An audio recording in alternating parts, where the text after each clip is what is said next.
Take five. Yes, take five. I've been trying to record this for a long time. Never not for about an hour, but the disruptions have not been nice to me. The last one was honestly the best take so far. But as I was talking about the guy in the number one spot, I got a phone call, so that's nice. Anyways, in this video, I will be talking about my top 15 centers in the NHL and a couple honorable mentions. There's some guys that won't be on the list just because they haven't won me over yet, but in a year or two, they'll definitely be on the list. For example, guys I don't have on the list: Anze Kopitar, Kuznetsov, Brayden Schenn, William Karlsson, Brayden Point. I'll explain that why. Kopitar, he's an honorable mention. He's not in my top 15 because he is inconsistent. He'll have one good year and then he'll have a bad year. It's kind of like how Craig Anderson, Ottawa, as a goalie, will have a tremendous year, then he'll have a terrible year, and then bounce back with a Vezina caliber season. It's just, you don't necessarily know if you can rely on Kopitar, but when he's on fire, he's easily top 5 player in the league. You don't know if you're gonna get that every single night. Then Kuznetsov. Kuznetsov is, in my opinion, he's gonna be on this list in a year or two. It was close between two guys on this list, and Kuznetsov just clashed, right? Not clashed, but it just didn't wow me enough to warrant replacing number 15 on my list. Brayden Schenn, same thing with Kopitar. He's one night he's on, one night he's off. He's a little inconsistent for me. And the last one on my honorable mentions, Brayden Point. Brayden Point is elite. He is amazing. He scored 30 goals rookie year, 40 goals his sophomore year. Every year he's gotten better. It was really hard for me not to put him on my list, but just because he had such a small sample size, he had to stay off my list this time. But come around next year, I'm sure he'll be on the list, no problem. Anyways, let's get into it. Number 15, I've got Nicholas Backstrom. If for number 15 it was either Backstrom or Kuznetsov, I chose Backstrom just because he's a little more proven. And then this list isn't necessarily proven guys. You're not going to see Ryan Getzlaf. You're not going to see Joe Thornton on this list, for example, because they are a shell of the former selves. No offense to any of them, but Nicholas Backstrom still is an elite center in the league today, and he gives it all every single night, and he hasn't regressed at all in my opinion. Joe Thornton's regressed. No offense to him. Nicholas Backstrom is honestly, he reminds me of Joe Thornton in a way. Both elite passers, both elite playmakers. They're both regarded as one of the best playmakers in their generation. And honestly, it's hard for me to warrant putting Kuznetsov over Backstrom for that reason. So for this year, Backstrom is over Kuznetsov. At number 14, I have Sean Couturier. And I know that kind of contradicts with my explanation earlier that some players won't be on it just because they haven't won their sample size. They haven't won me over yet. But I'll explain it. Couturier is a number 1 center in almost said Vegas, in Philly. Brayden Point is the number 2 center in Tampa. It's without Brayden Point, Tampa has Stamkos. Tampa has Tyler Johnson. Tampa has other players. On Philadelphia, Couturier is number 1 center. Number 2 is Kevin Hayes. Travis Konecny could cycle in that second line center. I'm not sure. It depends. But and really, Couturier has really won me over. His defensive game, his offensive game. Ever since his WoW season, not last year but the year before, he's been on my radar, and he won me over. But I couldn't put him anywhere higher than 14. I honestly should have maybe put him 15, switched him with Backstrom, but it's 14, 15, give or take. Really, it's any of these players on this list. Most of them you can interchange. It's not that hard to do, and it's really hard to make a list of just 15. Number 13, I have Jack Eichel. He will climb up the list. He has won me over, but at the same time, he hasn't necessarily had that. He's had a breakthrough season, but he hasn't had his on the top of the top season yet. I think he has the potential to score 100 points in the league, and I know for a fact he will climb up my list year over year. You never know. In maybe 5-10 years' time, he might even be top 5 in the league. You never know on my list. Number 12, I have Mark Scheifele. Mark Scheifele, a little bit like Kopitar, he's a little inconsistent, but at the same time, he's been getting better every single year, and it is impossible for me to keep him out of my top 15. He's going to be the captain in Winnipeg whenever Blake Wheeler moves on. Hope to God it doesn't happen soon. He's honestly, Wheeler's probably the best player in Winnipeg, but that's another video. That's another video for another day. But Mark Scheifele is just he's gonna get better. He just has to prove that he can be a consistent number 1 center. Everybody knows he can be. Number 11, last year I had at number 3. This year he dropped big time, and that I will simply say injuries. Evgeny Malkin. Evgeny Malkin is honestly he's a first line center on any other on any team other than obviously Pittsburgh, Colorado, or even Edmonton. I think Malkin really is. He's honestly like when he's not injured, he's a top 3 player in the league, top 5 player in the league. But the thing is, he has to not get injured so much. And honestly, I think all of his injuries might start leading to a little bit of regression. He had over 80 points, I'm pretty sure, this year. I can't remember exactly how many points he had, but he still is an elite player. It's just his injuries kind of just brought him down my list this year. At number 10, I have Ryan O'Reilly. Ryan O'Reilly has jumped a lot on my list. I would have previously considered him a top 15, not a top 10, but now this year he's won me over, and he's established himself as one of the best two-way players in the world. He has established himself as the best player on his team. And in Buffalo, he was competing with Jack Eichel. In Colorado, he was competing with Nathan McKinnon and Matthew Shane. But in St. Louis, he's the go-to guy. He's proven that he's the go-to guy. And honestly, I don't think if Alex Pietrangelo were not the captain, I believe Braden Shen would be. Number 9, I've got Tyler Seguin. Tyler Seguin he's gotten better over years, every year. I wanted to put him higher, but I couldn't warn him after any other guys above on this list. He's amazing for me. He's an elite first line center. He's an offensive guy. He'll score you 30 to 40 goals a year. He'll get between 70 and 80 points a year, no problem. He's a point per game player. He is just. It's not him being worse than the players above him. It's the players above him being better than him. At number 8, I have Austin Matthews.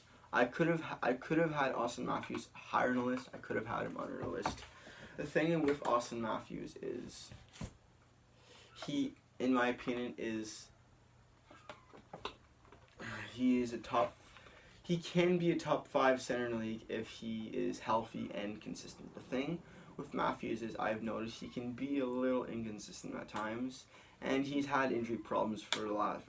I don't think he's had an entire healthy year in his career. This is his 30 year in the league. He hasn't played 82 games yet, but through time he will climb up my list.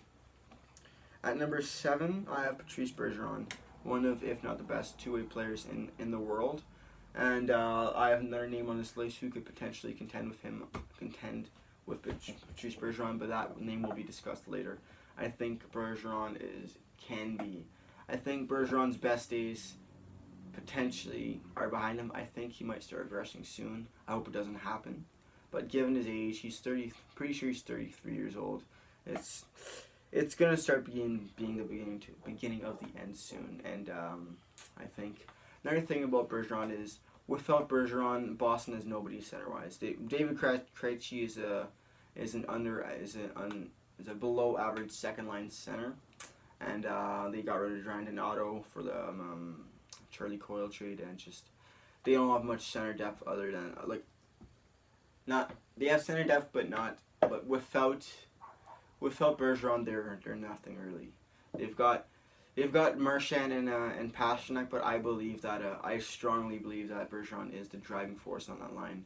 He is the number 1 guy in Boston, and without Bergeron, Boston is nothing. On number 6, I have the other Toronto center, John Tavares.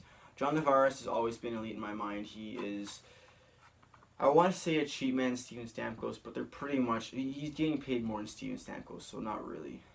But he's kind of he's like a Steven Stamkos type player, but like, yeah, he's really good. He's used to being the go-to guy. He was the go-to guy in Long Island in New York Islanders, and he fulfilled that role very well, and he's adjusting to a different role in Toronto. I think he's the number one center in Toronto right now, but Matthews will surpass him any day now. And if you hear any background noise, my apologies. Those are just my dogs going ballistics. And I don't really want to take another take because I'm sick and tired of filming the same video over and over, so I'm just going to rock with it. Anyways, number 5, Steven Stamkos. I think he's getting paid, what, $9.5 million or maybe even less. But in my opinion, he is the best goal-scoring center in the world. He is the... other than Ovechkin and maybe even Laine, he's the best goal scorer in the league today, and he should be regarded as one of the best goal scorers in NHL history.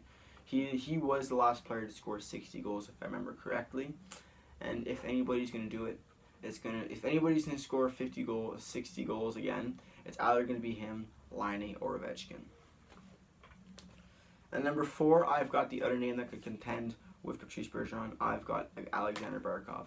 Alexander Barkov has really climbed up my list throughout the years, and he has become the face of the franchise in Florida. For years, he was underrated. I wouldn't see him as underrated anymore, but some people call him overrated, and I disagree. I think he's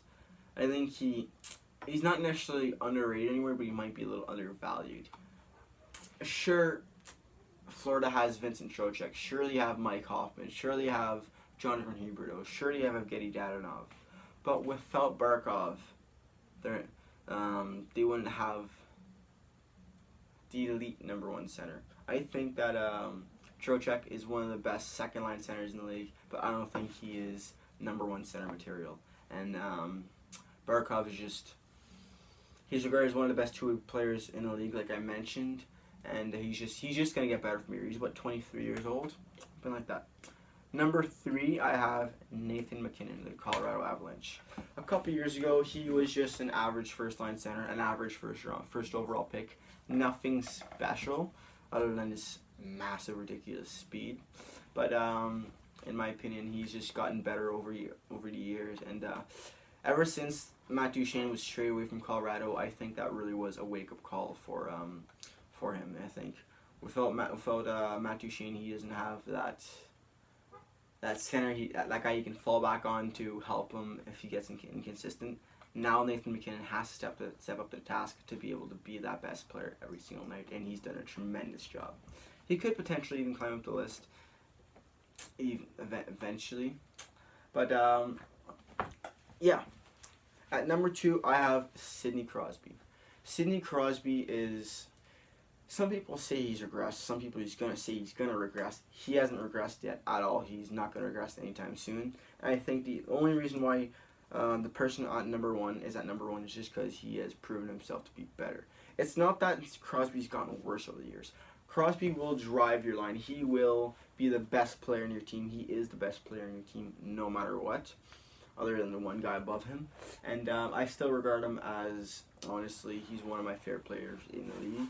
I don't like some of the antics he pulled when he was younger, but he has really proved himself as being a driving force in the NHL, a mentor, a leader, a father figure for younger players, if you will. He's not that old, but still.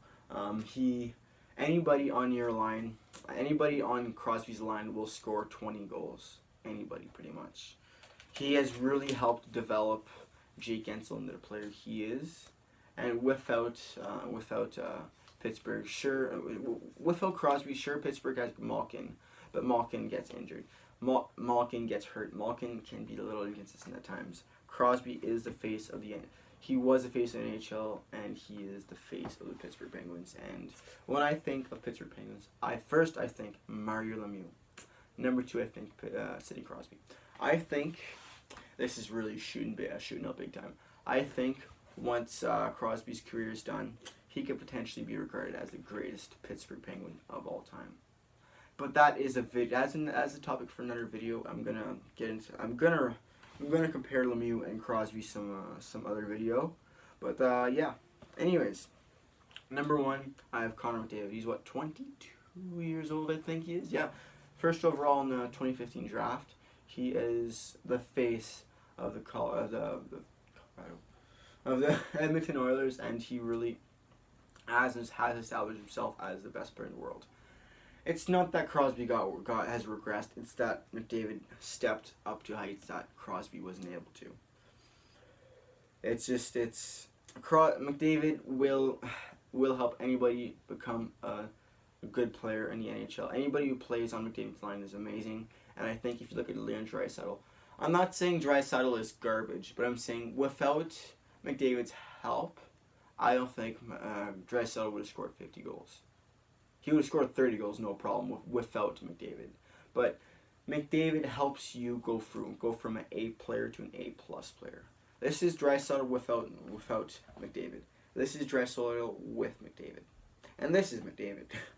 McDavid is honestly the best player in the world, and nobody's gonna come close to him at all. I think I think he has Crosby eating his dust. No offense to Crosby, all respect to Crosby.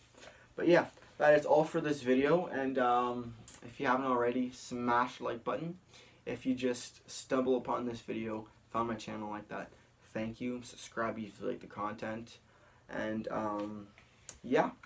I will link to my Twitter, to all that beautiful stuff in the description below. And honestly, I want your opinions. Comment what you believe. Leave me your top 15 or top 30 or whatever you want to do. Top 5, top 10. Doesn't matter to me. I will read your comments and I will most likely reply. That is all for today. Peace.